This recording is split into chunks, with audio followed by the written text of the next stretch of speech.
Imagine waking up one morning and discovering that the people closest to you are planning to destroy your life. Not out of anger, not out of revenge, but out of pure greed. And the worst part, they're going to use the love you have for them as a weapon against you. There comes a specific moment in life when everything you believed about family, trust, and loyalty simply collapses. It's when you realize that being kind was mistaken for being weak. That caring for others was seen as an opportunity. That your generosity became the treasure map for those who want to exploit you. Family betrayal is unlike any other form of pain. When a stranger hurts you, you can process it as something external, something that came from outside your life.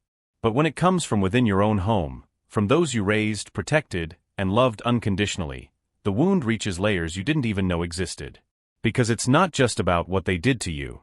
It's about discovering that the person you loved never truly existed. There are people who spend decades building wealth, security, and stability, believing they are leaving a legacy for those they love. They work hard, save, plan every detail so their children can have a better life. They sacrifice the present for the future of others. And then they discover that the future they built is being stolen while they're still alive. Aging carries a silent stigma in our society. There's a cruel assumption that after a certain age, you automatically lose the ability to decide over your own life. As if turning 60 or 70 were an automatic certificate of incapacity. And there are people who use this prejudice as a tool. They turn care into control. They make concern a mask for ambition. When you realize you're being manipulated, an impossible choice appears. Confront them and risk losing everything, or pretend you don't know and live a lie. But there's a third option that few consider. Strategic silence. Meticulous observation. Because those plotting against you never expect you to be smarter than the trap. The falsification of medical documents to declare someone mentally incompetent is not fiction. It happens more often than we imagine. Family members sign fake reports, invent diagnoses, create narratives of dementia that don't exist. All documented with a legal appearance, all constructed to look like legitimate concern. And the system often believes whoever shows up first with the right papers. There's something deeply disturbing about discovering that your own death was planned. Not in a fit of rage, not in a moment of loss of control, but coldly, methodically, with a date set. As if you were just an inconvenient obstacle between others and the money you spent your whole life earning. The feeling of being hunted inside your own home is paralyzing. Every conversation becomes a disguised interrogation. Every act of kindness seems to have a hidden agenda. Every visit carries an invisible tension. You begin to question even your own memories, because psychological manipulation has that power, to make you doubt your own sanity. But something interesting happens when you decide not to be a victim anymore. When pain becomes fuel instead of paralysis. When betrayal awakens a brutal clarity about who you really are and what you're capable of. Because there's a huge difference between being good and being naive. Between being loving and being gullible. True emotional intelligence isn't just about understanding feelings. It's knowing when to stop prioritizing them over your own survival. It's recognizing that some people don't deserve your love, regardless of blood ties. It's accepting that protecting your dignity sometimes means cutting off those you love most. Silent planning is a form of power that people underestimate. While everyone thinks you haven't noticed anything, while they keep pretending affection and concern, you're 3 steps ahead. Consulting lawyers discreetly. Organizing documents. Creating escape routes they don't even suspect exist. Selling everything you've built before they can take it isn't giving up. It's strategy. It's understanding that wealth only has value if you control it. That a house, a car, material possessions are just things, and things can be replaced. But dignity and autonomy, once lost, rarely return. If you're interested in understanding how the psychology behind family betrayal and emotional survival works, don't forget to subscribe to the channel. There's much more here about human behavior and personal protection. Disappearing without warning is an act of courage that few understand. Leaving behind an entire life, memories, familiar places, everything that connected you to who you were. But sometimes starting over from scratch is the only way to truly be free. The confirmation of the fraud changes everything. It's no longer paranoia, no longer a suspicion. They're real documents with forged signatures. Medical reports fabricated by professionals who never examined you. A legal process being prepared behind the scenes while they serve you coffee and ask how your day was. Hypocrisy has its own smell once you learn to recognize it. Consulting lawyers in secret requires a brutal level of emotional control. You can't show desperation, can't seem confused or disoriented, because any sign of weakness becomes ammunition against you. You must speak clearly, present facts, prove lucidity while inside you're falling apart. It's performing sanity while processing an unimaginable betrayal. Transferring money without raising suspicion is almost an art. Large movements attract attention. So you fragment, spread it across different accounts, create a trail so complex that not even an auditor can follow it quickly. Every transaction must look normal, routine, part of the usual flow. Because the moment they realize you're moving, it's already too late. There's a bitter irony in protecting your assets from the very people you wanted to leave them to. You worked for them, saved imagining their future, every financial decision made to provide security. And now you're hiding every cent from those same people. Love turned into war without you ever choosing to enter it. Selling the house is the riskiest move.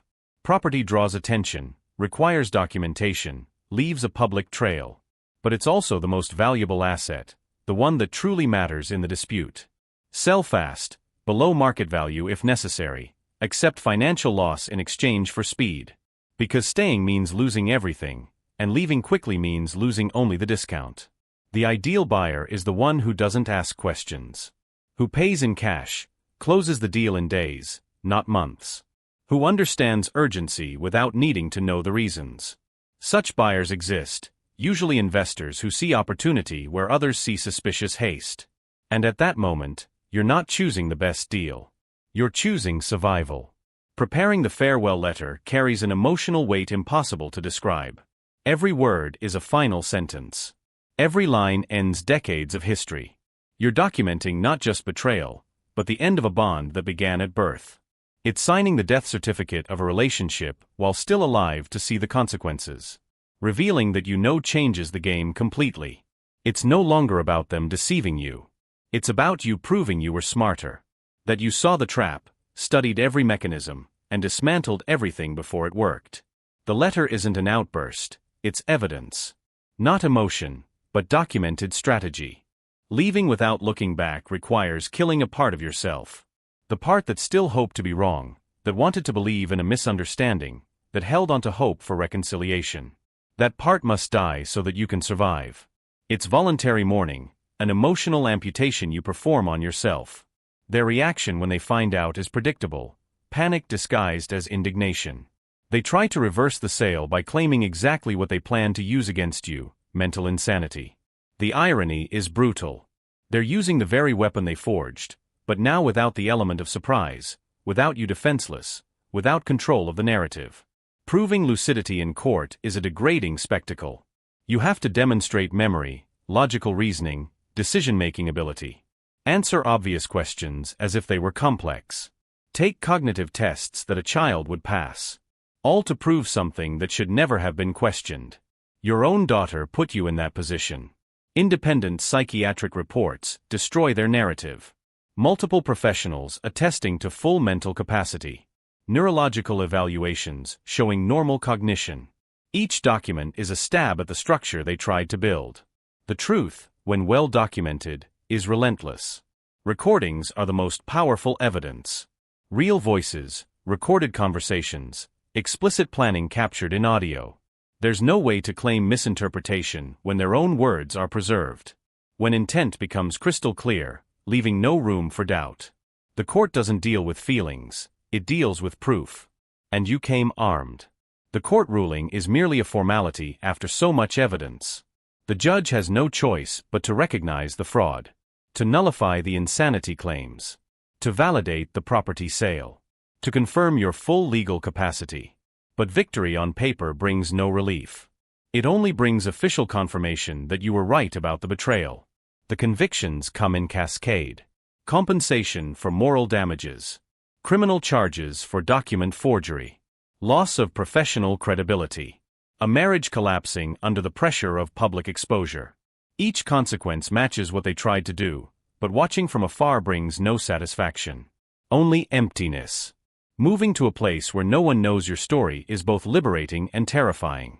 You no longer have to carry the visible weight of the past, but you also have nothing connecting you to who you once were.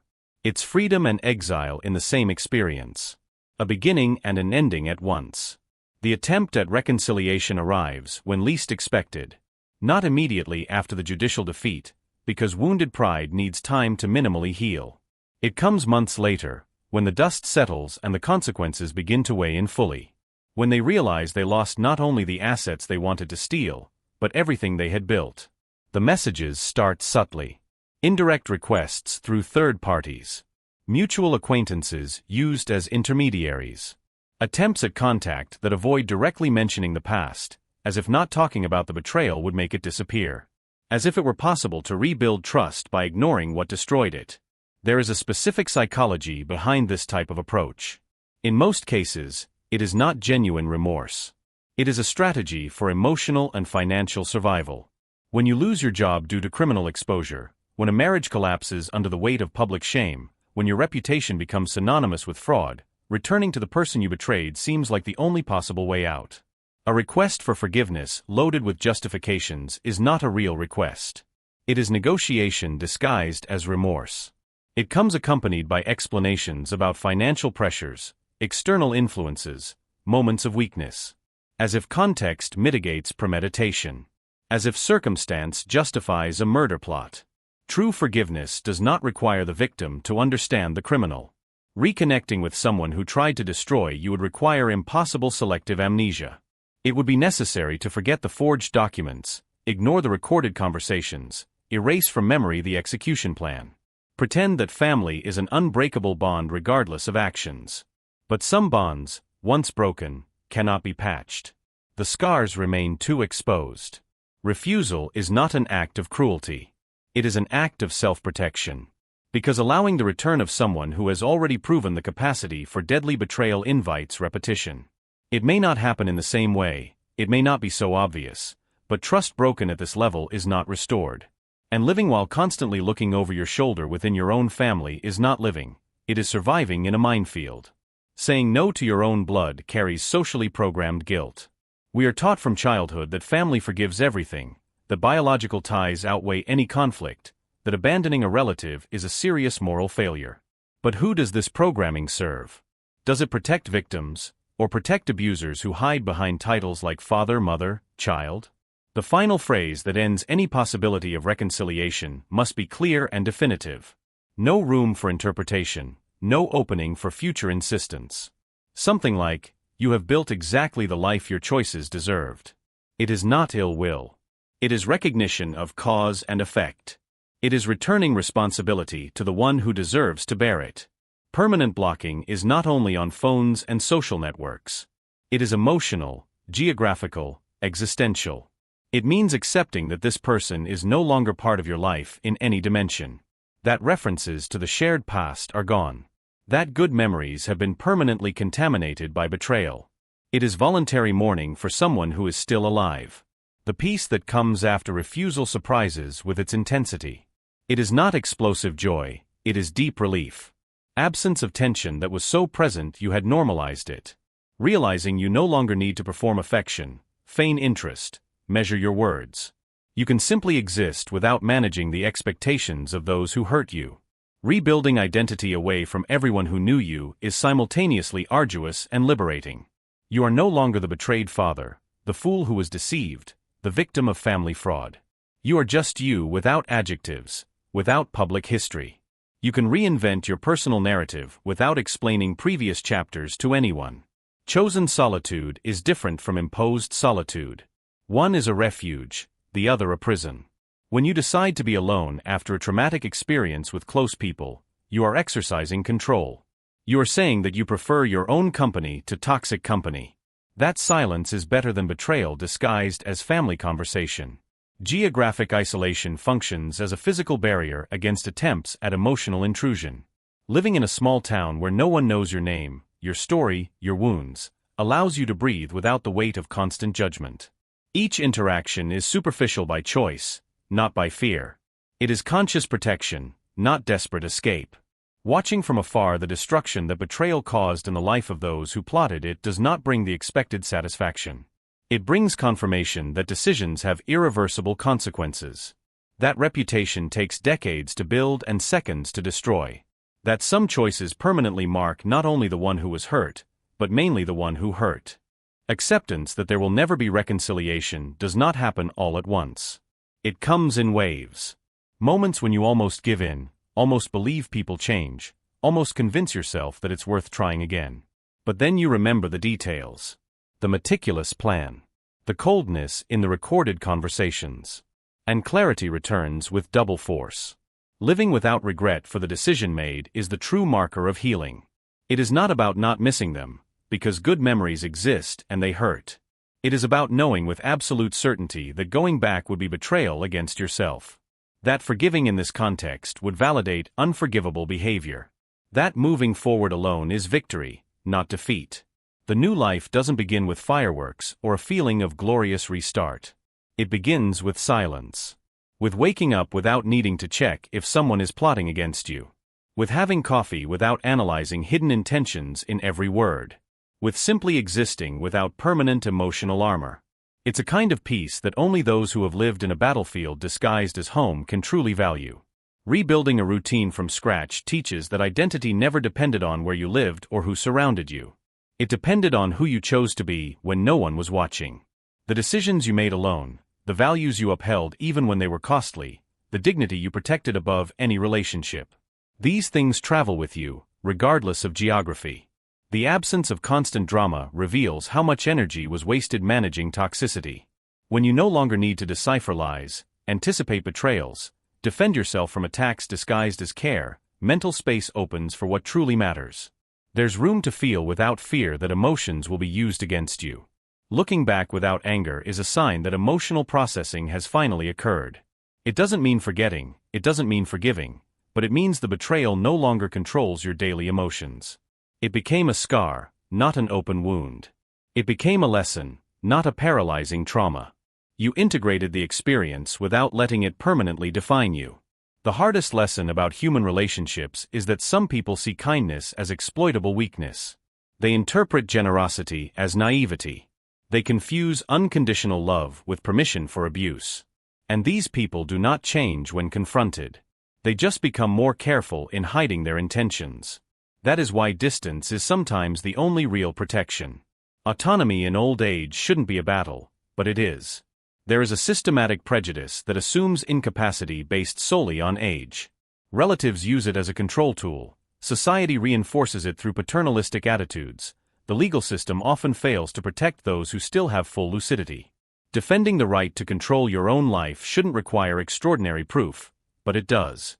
The difference between being alone and feeling lonely is choice.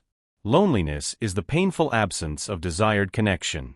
Being alone is a consciously chosen state for protection and peace. When you understand this distinction, isolation stops being punishment and becomes sanctuary. A space where you don't need to defend yourself, explain yourself, or justify yourself. Material wealth only has value while you maintain control over it. Houses, money, assets accumulated over a lifetime mean nothing if others can take them by force. True wealth is autonomy, the ability to make decisions about your own existence, the freedom to say no without catastrophic consequences. No one can steal that unless you allow it. Justice through the legal system is a slow and exhausting process, but sometimes it is the only way to establish truth officially. Courts don't heal emotional wounds, don't restore broken trust, but they document for public record who was right and who was wrong. They validate the victim's experience in a world that frequently doubts it. Refusing reconciliation is not about eternal punishment. It's about recognizing that some bridges, once burned, should not be rebuilt. Because rebuilding would require ignoring your own survival instinct. It would require trusting again someone who proved unworthy of trust. And protecting your mental peace is more important than maintaining appearances of a united family. When you stop seeking external validation and approval from those who hurt you, you discover strength you didn't know you had. Their opinion about your choices stops mattering. Social judgment about cutting contact with family loses power. You become the final authority over your own life, and that is true liberation. The closure that brings peace does not come from reconciliation or an accepted apology.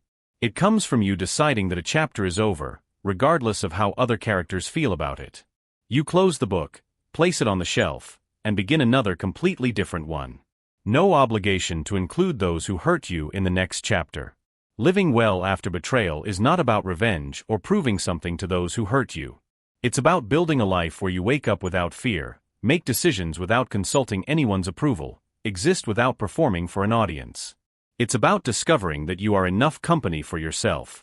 If you've read this far, you understand that personal protection sometimes means cutting off those you love. That family is not an excuse for abuse. That chosen solitude is better than toxic company. Subscribe to the channel for more content on psychology, emotional protection, and recognizing manipulation.